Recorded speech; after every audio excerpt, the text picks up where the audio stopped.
კიდევ ერთი გზავნილი ეხებოდა მშობლებისა და შვილების ურთიერთობას, რომ თავარია ჩვენ ვიყოთ ბედნიერები, რომ ჩვენი დადებითი ემოციების შემდეგ უკვე გაიზიარონ ჩვენმა შვილებმა და სწორედ აი ამ ურთიერთობებზე უნდა ვისაუბროთ. ახლა როგორ უნდა მოიქცნენ მშობლები, განსაკუთრებით კი მაშინ, როცა ერთმანეთს შორდებიან.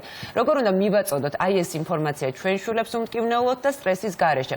რა პრობლემები შეიძლება გამოიწვიოს მშობლების დაშორებამ ბავშვისთვის და დღეს გვინდა რაც შეიძლება ბევრი რამ მოგიყვეთ თუ რას განიცდიან პატარები, როცა დედა და მამა ერთად აღარ ცხოვრობენ და ამ ყველაფრის გარკვევაში დაგვეხმარება ვინ თუ არა გვანცა კილანავა, რომელიც ყოველთვის აქტუალური და ძალიან საინტერესო თემით გვიერთდება ხოლმე.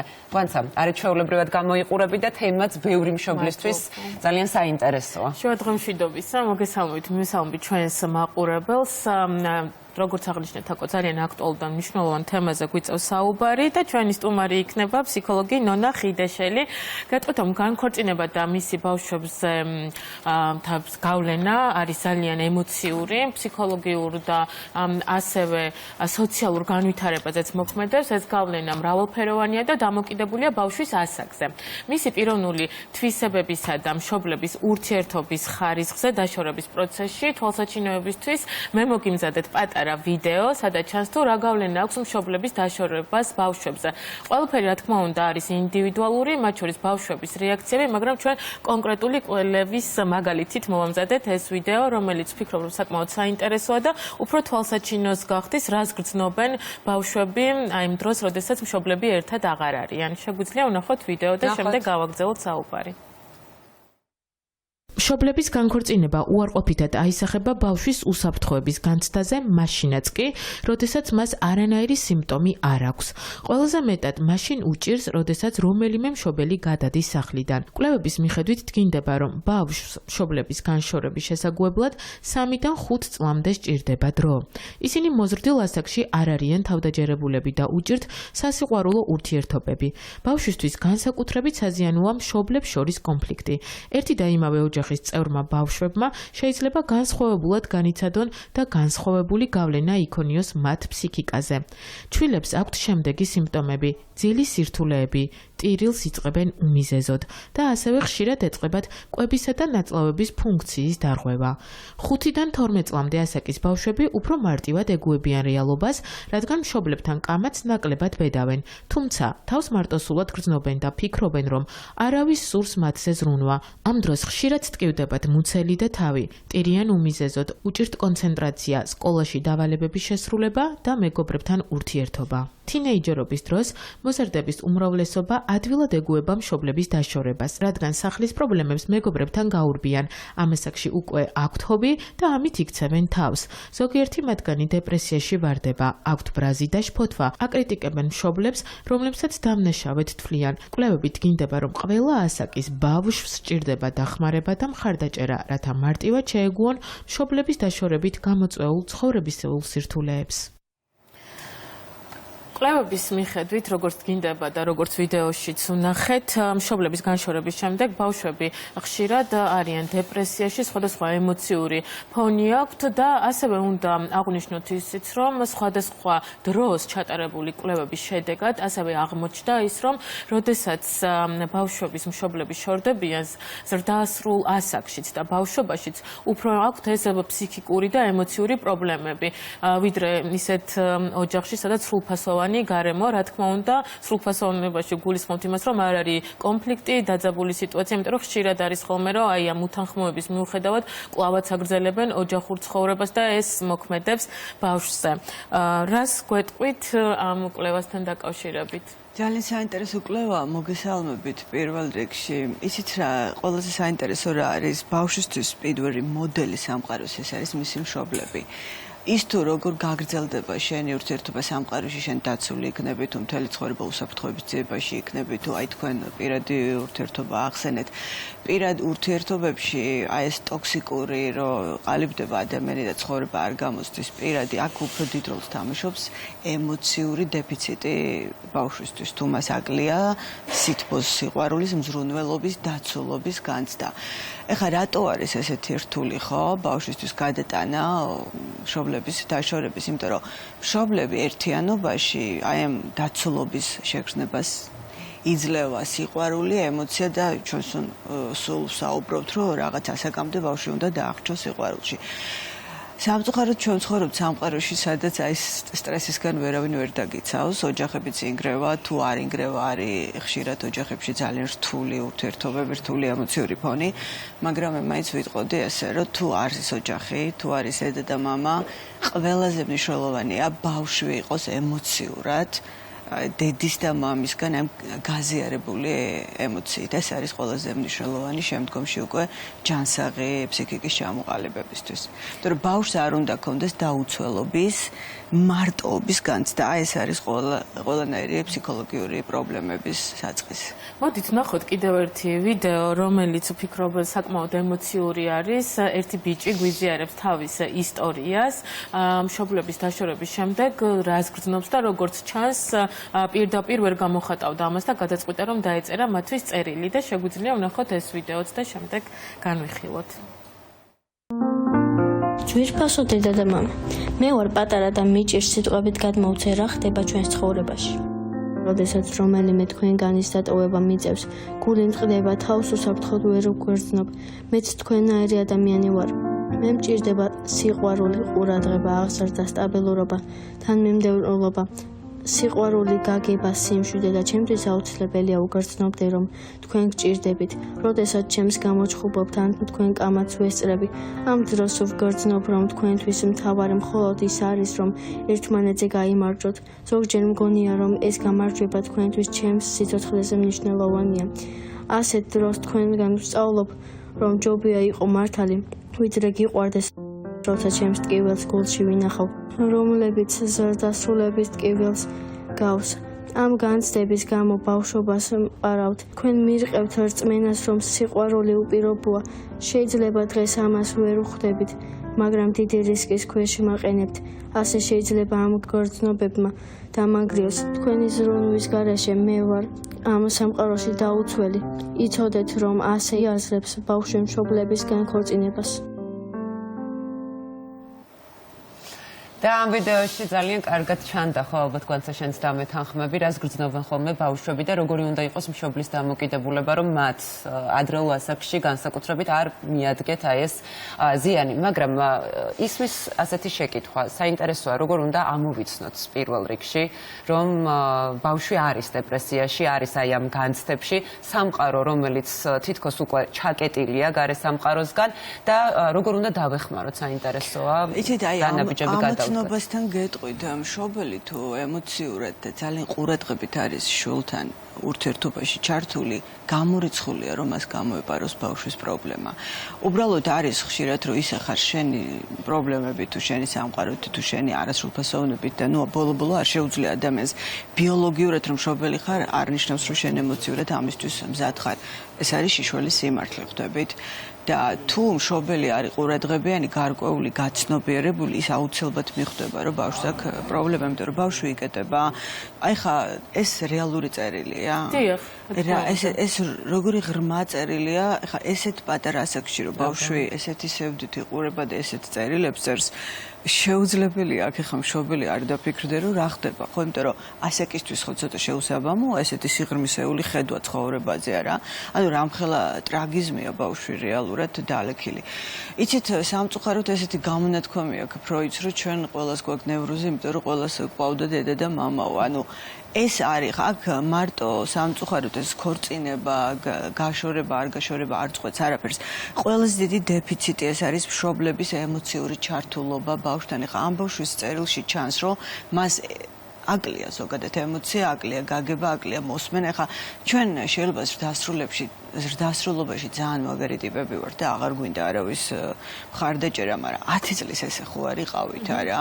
იქ რო წაიქცე ეზოში ელემენტარულად და ბურთი რომ მოგხვდეს და რაღაცა მათემატიკის მაგალითი ვერ გამოიყენო, მომენტალურად გინდა რომ ვიღაცა მოვიდეს, ვიღაცა მოგიხვიოს, ვიღაცა მაგიხსნას, ვიღაცამ გითხრას რომ ნოგეშინია, რომ ამით სამყარო არ დასრულდება. აი მაინც ისეთ მშობლებს, რომლებიც თავიანთ პრობლემებში არიან, ასე ვთქვათ, რომ მივცეთ კონკრეტული რჩევა, აი რა არის მანიშნებელი, რომ ბავშვი არის სტრესულ და დეპრესიულ მდგომარეობაში. აი ბავშვი იკეტება, ბავშვი გაგირბის, ბავშვი არაფერს აღარ გიყვება.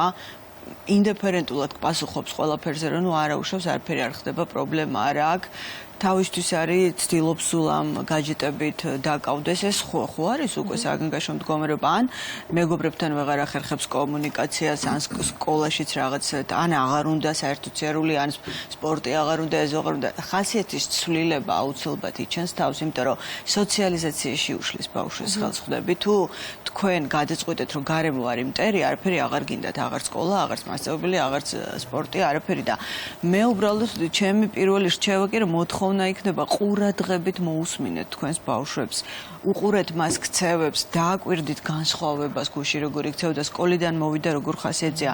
თუ სახლში არ ხართ, საღამოს ნახეთ, უბრალოდ თვალებში ჩახედეთ. თუ გისხლიდავს ბავშვი და არ გესაუბრება, ესე იგი ეს უფსკრული დაწყებულია უკვე ბავშვი მიდის პრობლემა, მაგრამ ის ხდება, რომ თქვენ აღარ ხართ მის ცხოვრებაში აი პრობლემის გადამჭრელი ან დამხმარე ფიგურა და შესაბამისად პრობლემები. თუ მივხვდით, რომ ჩვენ შვილს აქვს პრობლემა, არის სტრესში, დეპრესია, აქვს მას, აი ამ დროს რას ვაკეთებთ, როგორ ვიქცევით? იცით ახლა გამოკვეთილი დეპრესია რო ჩამოყალიბდეს ბავშვები, სადაც ძალიან სიცოცხლის მოყვარული არსებები არიან, ძალიან ისეთი კომპლექსური დარღვევები უნდა დაიწყოს და თუ ხვდებით, რომ ბავშვზე აქ ესეთი ცვალებადობა, ხასიათის უხასიათობა გაგირბით, მე ვფიქრობ, რომ მაქსიმალური ყურადღება უნდა წაიღოთ ბავშვისკენ, მასთან ერთად წახვიდეთ, ეზოში დაждეთ, ესაუბრეთ, მოუყვეთ თქვენი ბავშვობა, თქვენი წარუმატებლობა, თქვენი კონფლიქტები, თქვენი ჩხუბი აუხსნათ, რომ ეს ხდებოდა, აი შენ ცხოვრებაში ეს ხდებოდა, არანაირი მოთხოვნა, არანაირი იძულება. რაღაცნაირად ნდობა აღდგეს და ბავშვი მიხვდეს, რომ ეს რაც ხდება, მარტო მის თავს არ ხდება და მიხვდეს, რომ თქვენი სახით მას მეგობარი ყავს, რომელიც მუდმივად მის გვერდით იქნება და აი ესეთი გამოცდილების გაზიარება დავიწყოთ. ხო, მეგობრულად ოღონდ ხვდებით, აი არ მიხვდეს, რომ რაღაცა კონკრეტულ პრობლემაზე უმახვილებ ყურადღებას, უბრალოდ მოუყევით, აი ეს მეგობრობა ძალიან მუშაობს ბავშვებში რა. კი ბატონო, თქვენ აი საუბრისას, როდესაც ბავშვი წერილს კითხულობდა, ხაზი გაუსვით იმას, რომ ამ პატარა ასაკში რამხელა, ანუ შეგრძნებები აქვს ამ ადამიანს, მით უმეტეს, როდესაც გვანს რეალურ წერილზეა საუბარი და ეს მის ცნობიერებაში ყოველთვის სუდალექილი იქნება. შეიძლება სხვადასხვა ასაკში, სხვადასხვა ცხოვრებისეულ სხვადასხვა ეტაპზე აბსოლუტურად სხვანაირად გამოხატოს, შეიძლება საერთოდ არ გამოხატოს, მაგრამ შინაგანად ეს თავისთავად ცხადია, რომ დარჩენილია. როდესაც ამ ასაკის ბავშვი მსგავსი შეგრძნებით წერილს, ეს ნიშნავს, რომ ეს მუდმივად უნდა გაყვეს მათ.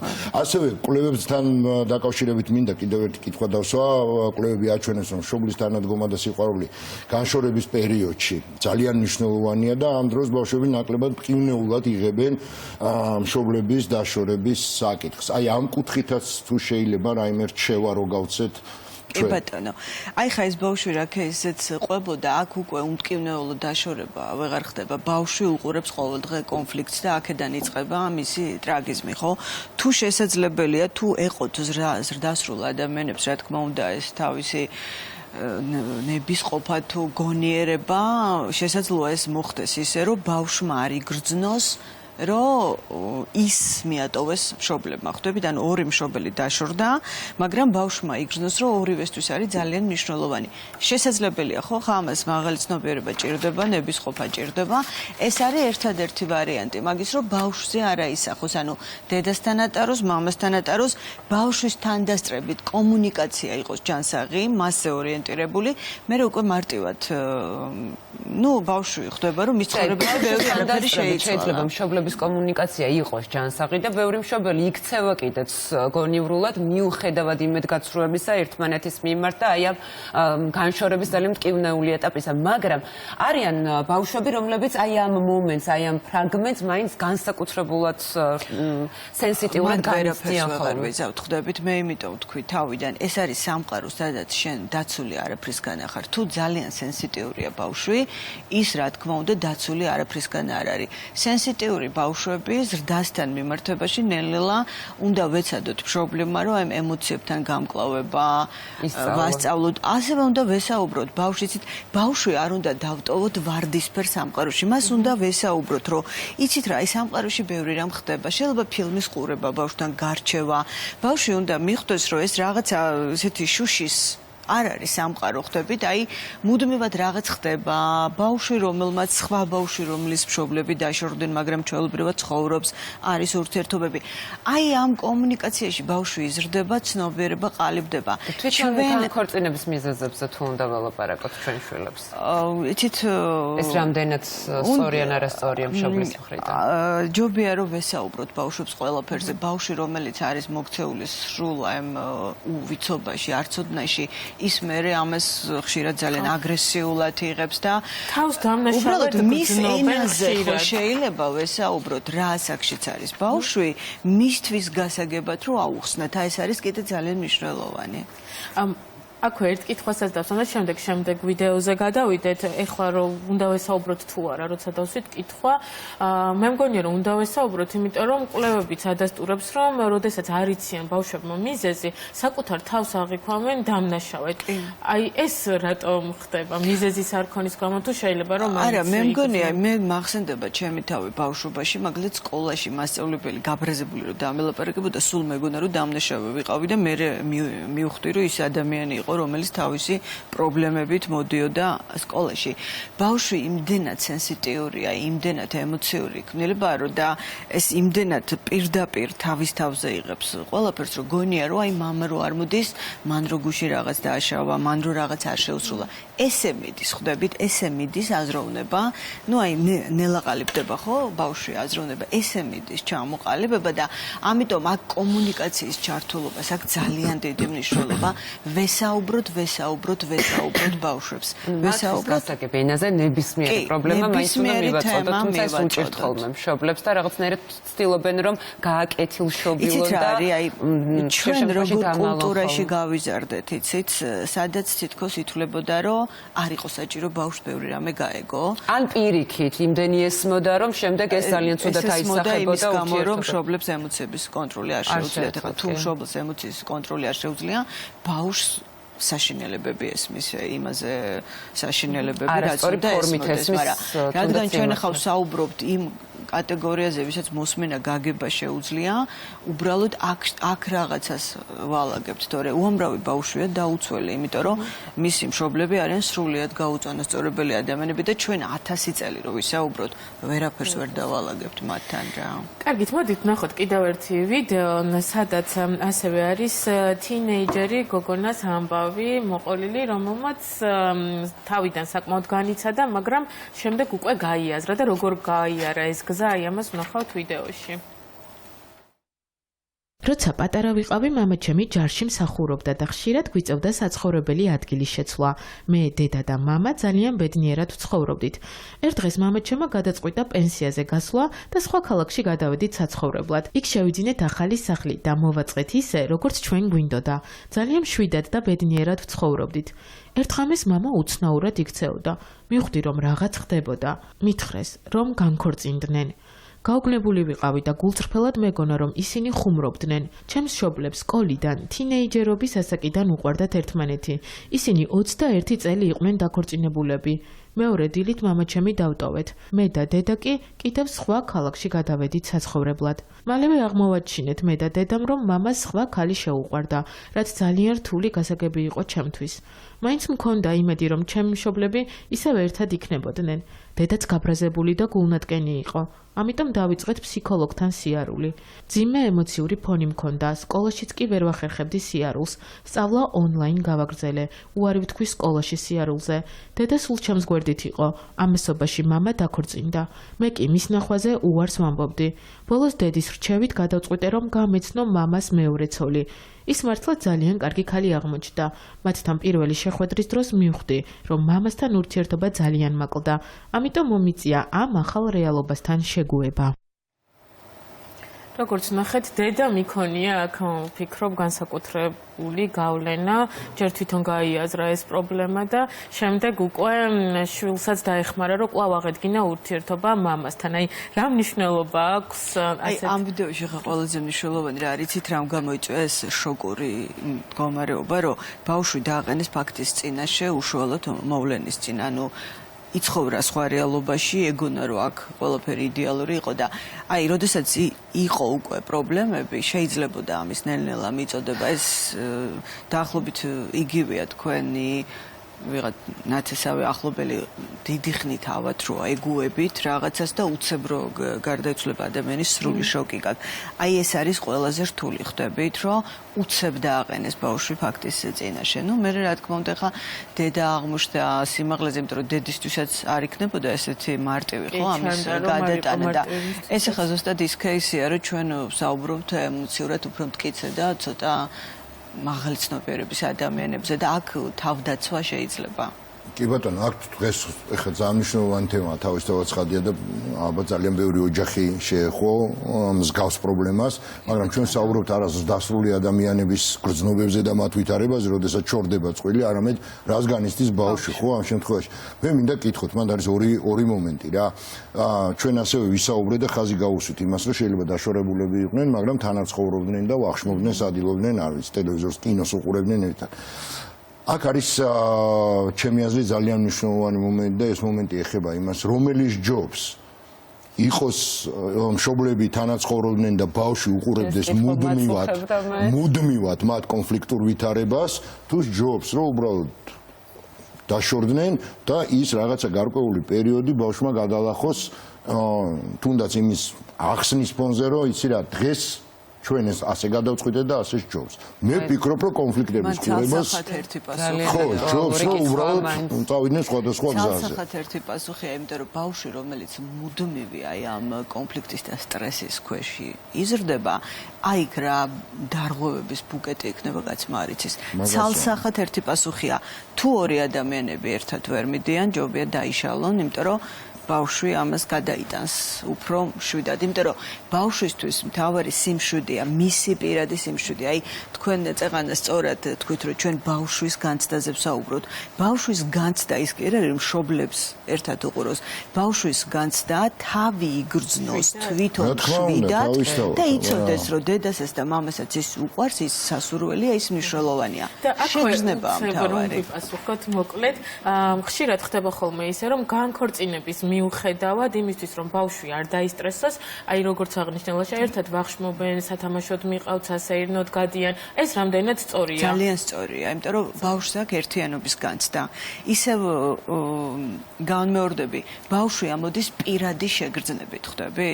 პირადი შეგრძნება არის, რომ ის სრულფასოვნად გრძნობს, რომ აი დედასთან და მამასთან წავიდე პარკში. თუმცა ხო შეიძლება გაუჩნდეს ასევე შეგრძნება, რომ იქნება რა კარგი იქნებოდა, რომ სულ ერთად ყოფნილიყვნენ დედა და მამა და გაუჩნდეს, მას 1000 რამე შეიძლება გაგიჩნდეს, მაგრამ ბევრი ამბობს მაგრამ ეგრე ძალიან საინტერესოა, გასეირნობის შემდეგ მამა რო სხვა სახში მიდიხარ, ბავშვი დედასთან მიდის, ბუნებრივია ამ ბავშვს რაღაცა ადრე თუ გვიან გაუჩნდება კითხვა, ხო? რატო არ არის მამა? როდესაც იმ საათში ბედნიერად გზნობს და მე ეს ბედნიერება მთავრდება. მაგრამ ამ დროს კომუნიკაცია ალბათ ისევ საჭირო, რომ ეს არის უბრალოდ ურთიერთობა, რომელიც არის ჯანსაღი, მეგობრული, პატივისცემაზე დაფუძნებული და სწორედ აი ამ თავარ ყველაზე მნიშვნელოვან ღირებულებებს. ხო და ჩვენ ახლა რაღაცა სიბნელეში ხო არ ყავს ეს ბავშვი, მას უნდა ვესაუბროთ მამამ და ესაუბროს დედამ ცალკე ერთად და მე ჩვეულებრივად გადაგხა. მართლა ესე კი არ არის მიბმული ბავშვი მშობლებს. მე ეწყება თავისი თინეიჯერობა, თავისი პრობლემა, თავისი ძალიან დიდი მადლობა საინტერესო რჩევებისთვის. ძალიან საინტერესო იყო ნამდვილად და გვანცან მადლობა შენ.